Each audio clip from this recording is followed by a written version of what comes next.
kok basah banget. Kamu kehujanan tadi? Iya kak, saya kehujanan di jalan tadi naik motor. Oh, emang gak pakai jas hujan? Pakai tapi rembes jas hujannya. Oh ya ampun, emang rumahnya di mana? Saya rumah di Bekasi. Oh Bekasi, 2 jam dong ya berarti ke sini. Iya. Oh ya ampun, udah. Kalau kayak gitu kita langsung masuk aja kali ya ke sesi konseling hari ini. Cuma sebelum itu kita perkenalan diri terlebih dahulu ya, biar kita bisa saling sama-sama nyaman gitu. Jadi perkenalkan, nama saya Nita Destriana. Kamu bisa panggil saya dengan sebutan Kanita. Jadi saya ini adalah konselor pada sesi konseling hari ini yang bakal mendampingi kamu nih di hari ini gitu. Kalau kamu sendiri namanya siapa? Terus kesibukannya apa akhir-akhir ini? Nama saya Cinta Kintarani. Saya biasanya dipanggil Cinta. Kesibukan saya akhir-akhir ini saya kuliah sama nugas-nugas aja, nugas kuliah. Oke, berarti hektik banget dong ya, nugas-nugas kayak gitu. Senang bertemu dengan kamu ya Cinta. Sebelumnya Cinta pernah melakukan konseling belum atau emang ini pertama kalinya? Jujur ini pertama kalinya, jadi sebelumnya itu emang pengen coba, tapi belum ada keberanian untuk ngelakuinnya. Oh, oke, berarti baru ada keberanian di hari ini ya? Ya. Jadi karena Cinta belum pernah melakukan sesi konseling, di sini saya akan menjelaskan sedikit nih mengenai apa itu konseling serta apa saja asas-asas yang berlaku pada saat kita melakukan sesi konseling hari ini.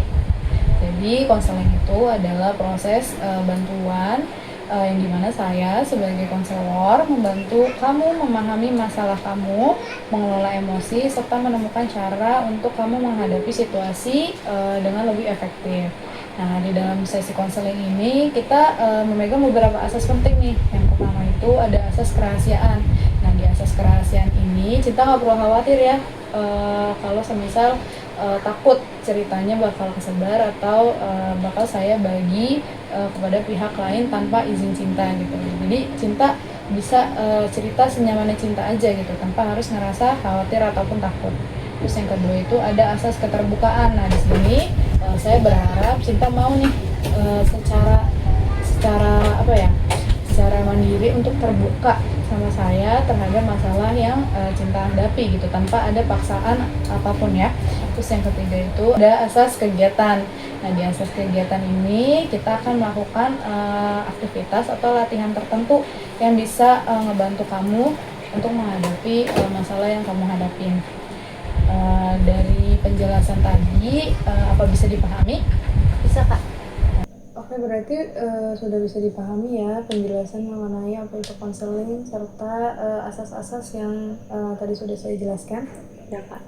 Kalau kayak gitu, kamu bisa ceritain apa yang membuat kamu datang ke sesi konseling hari ini? Oke, jadi gini kak, saya punya hubungan yang udah berjalan sama sekitar 4 tahun. Dan di tahun pertama saya pacaran itu, saya punya rasa kecurigaan sama pasangan saya ini. Karena pas saya lagi ketemu sama dia ini, dia ke toilet kan, terus dia nitip handphonenya ke saya. Nah pas saya lagi megang handphonenya itu ada notif share video TikTok gitu dari akun yang saya nggak kenal. Padahal beberapa temennya itu kan saya kenal. Di situ rasa penasaran saya tuh membesar gitu kak, sampai saya coba untuk buka handphonenya kan, karena saya tahu password handphonenya juga.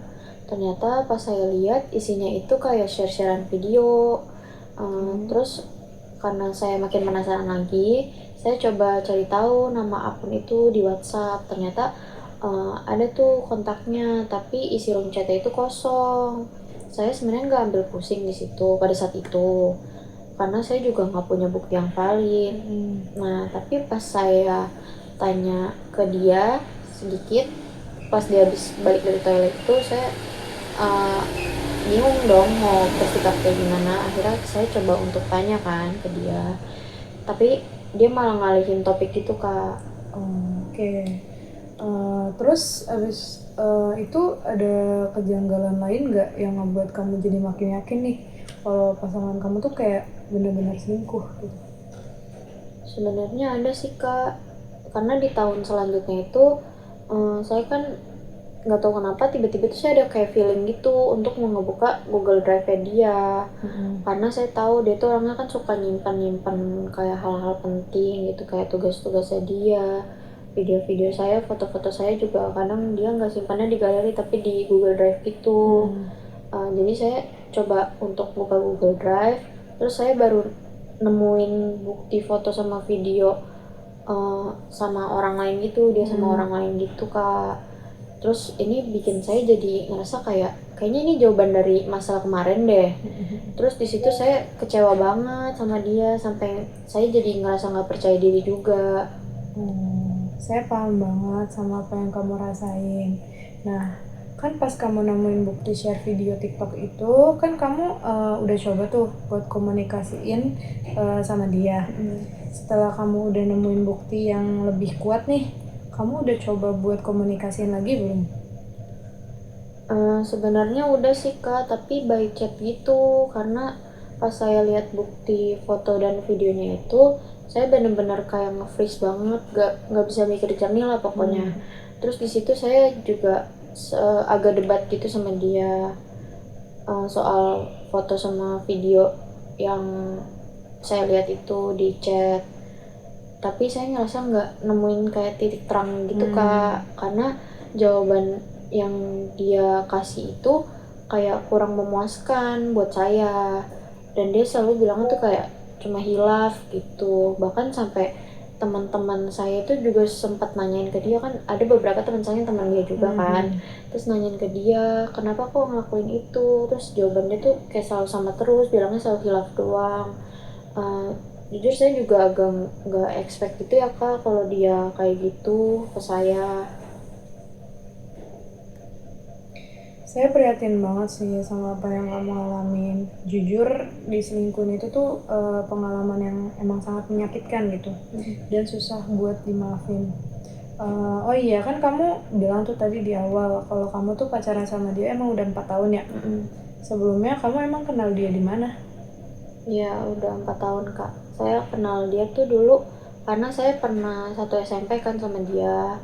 Nah pas di SMP itu sebenarnya saya temenan baik sama dia Kak. Saya taunya tuh image-nya dia juga kayak yang apa ya, boyfriendable banget lah. Yang dimana dia tuh kalau dulu tuh punya pacar selalu nge-treat pacar-pacar itu baik banget. Saya juga kenal beberapa mantannya, dan yang saya tahu ini dia ini pernah diselingkuhin Kak sama mantannya dia. Jadi pas dia ngajak saya untuk pacaran, saya mikirnya dia nggak akan macem-macem karena saya yakin dia tuh kayak paham banget kan rasanya diselingkuhin, karena sebelumnya itu dia pernah diselingkuhin. Jadi udah lama ya kenalnya. Pantas sih kamu bisa tertarik sama dia, karena kan kamu tahu nih image dia dulu tuh awalnya emang baik gitu. Pasti emang nggak expect sih ya. Bener Kak, jujur aku emang nggak expect banget sih. Oke, dari pengalaman yang udah kamu ceritain tadi, kira-kira selain kamu nggak percaya diri, dampak apa sih yang kamu rasain? Kalau soal dampak sih yang aku alamin selama ini Kak, itu yang utamanya tuh dari video-video itu Kak yang ada di Google Drive itu. Karena di video itu kan kayak ada lagunya gitu ya, lagu yang dipakai itu tuh lagu-lagu yang cukup tren pada saat itu di TikTok. Nah jadi setiap aku dengar lagu-lagunya itu kadang tuh aku ngerasa kayak dejavu gitu Kak, perasaan aku tuh juga jadi nggak enak lah pokoknya, karena aku jadi kayak ke-trigger gitu. Terus untuk dampak yang lain, aku ngerasa sih kayaknya aku jadi mudah curiga deh kayaknya. Pokoknya kalau tiba-tiba dia misalkan sikapnya berubah nih, padahal dia emang cuma lagi fokus aja nih sama kegiatannya, tapi aku jadi mempertanyakan diri aku tuh sebenarnya worth it gak karena perubahan sikap dia itu. Terus aku jadi mikir kayak kenapa aku bisa diginiin ya, padahal kan waktu itu posisinya hubungan tuh lagi baik-baik aja juga kan. Terus aku jujur bingung banget sih Kak, kenapa dia bisa bersikap kayak gitu. Kamu nggak perlu mempertanyakan diri kamu itu worth it atau enggak, karena kan posisinya di sini tuh kamu itu kan korban perselingkuhan ya. Dan jujur dari yang kamu ceritain emang bisa kebayang sih gimana beratnya kamu pas ngadepin momen yang bikin kamu jadi ke-trigger gitu. Apalagi ditambah sama rasa curiga yang jadi gampang muncul tiap ada perubahan kecil dari dia. Pasti itu tuh bikin kamu jadi nggak nyaman banget kan. Dari cara kamu bercerita juga kedengeran banget nih kalau pengalaman yang kamu rasain itu tuh bukan cuman lewat gitu aja, tapi emang yang benar-benar ngepengaruhin cara kamu ngelihat diri kamu sendiri dan hubungan kamu.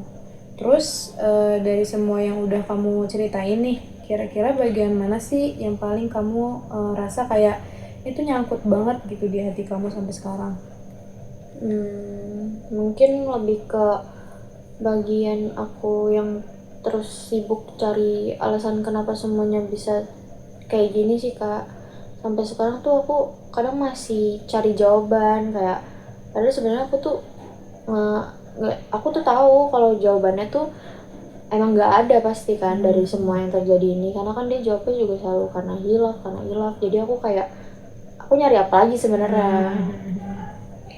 Apa yang kamu bilang tadi sih kedengaran banget ya kalau proses terus cari alasan itu tuh malah bikin kamu jadi capek, kayak muter di tempat tapi nggak pernah nemu jawaban yang kamu harapin gitu. Terus juga perasaan bingung sampai-sampai ngerasa kalau diri kamu yang salah itu tuh valid banget buat kamu rasain, apalagi kalau kejadiannya itu tuh ninggalin luka yang belum sempat kamu sembuhin.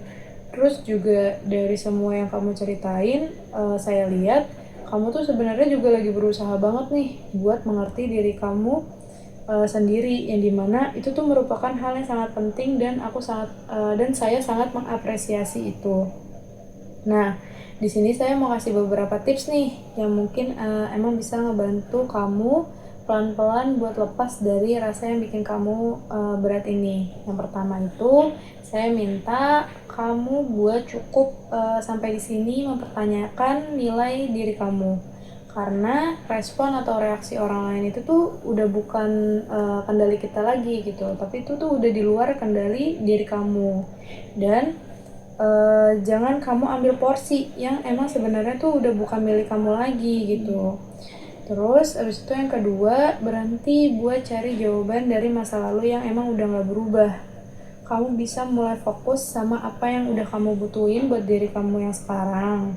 Terus yang ketiga itu, kalau semisal nih perasaan itu tuh muncul lagi, kamu bisa coba tulis di notes atau di buku gitu, momen-momen mana nih yang ngebuat kamu ngerasa kalau kamu tuh nggak dihargain gitu. Gunanya tuh biar kamu tuh bisa ngeliat pola apa sih yang sebenarnya emang kamu butuhin di dalam hubungan. Terus yang keempat itu, kasih diri kamu ruang buat menerima apa yang emang udah terjadi gitu. Sebenarnya itu bukan buat memaafkan ya, tapi lebih ke merelakan aja. Dan dari penerimaan itu tuh kamu jadi bisa ngebangun gitu loh batasan, biar kalau kejadian serupa muncul lagi, kamu jadi tahu kalau diri kamu tuh nggak deserve gitu buat berada di situ. Terus yang kelima itu, kalau semisal nih rasa ke-triggernya itu muncul lagi sampai bikin kamu jadi nggak nyaman, kamu bisa coba teknik nafas 478, yaitu tarik nafas selama 4 detik, habis itu tahan selama 7 detik, terus habis itu buang selama 8 detik. Dan itu bisa kamu lakuin selama 4 kali. Karena hal itu tuh bisa ngebantu kamu banget buat nenangin tubuh kamu, biar pikiran kamu gak makin lari kemana-mana. Sama yang terakhir, saran saya coba cari distraksi kecil kayak hal-hal apapun yang bisa mindahin fokus kamu sebentar, biar pikiran kamu tuh nggak stuck terus di masa lalu kamu gitu loh. Oke kak, mungkin aku bakal coba tips-tips yang kakak saranin nantinya. Oke, makasih ya kamu udah mau terbuka dan mau coba langkah-langkah yang barusan kita bahas. Sebelum kita tutup sesi hari ini, saya pengen tahu dulu nih, gimana perasaan kamu setelah ngelewatin proses ini bareng-bareng? Apa yang kamu rasain di diri kamu saat ini? Jujur sekarang aku ngerasa jauh lebih lega aja sih kak. Jadi ngerasa kayak apa yang aku pendam selama ini tuh bisa aku keluarin, terus aku bisa jadi tahu tips-tips apa juga yang bisa aku lakuin untuk kedepannya kalau misalkan ini terjadi lagi. Syukur deh kalau semisal kamu ngerasa begitu. Saya ikut senang dengernya. Makasih ya Cinta udah mau terbuka pada sesi konseling hari ini. Ya Kak, terima kasih juga ya udah mau dengerin cerita aku dan ngasih beberapa tips juga yang bisa saya lakuin nanti ke depannya. Sama-sama. Baik, untuk sesi konseling hari ini kita cukupkan dulu ya. Kalau semisal nanti perasaan itu muncul lagi dan kamu butuh tempat buat cerita lagi, kamu bisa balik ke sini lagi. Baik Kak, terima kasih. Iya, Pamit ya sama. Kak. Iya. Assalamualaikum.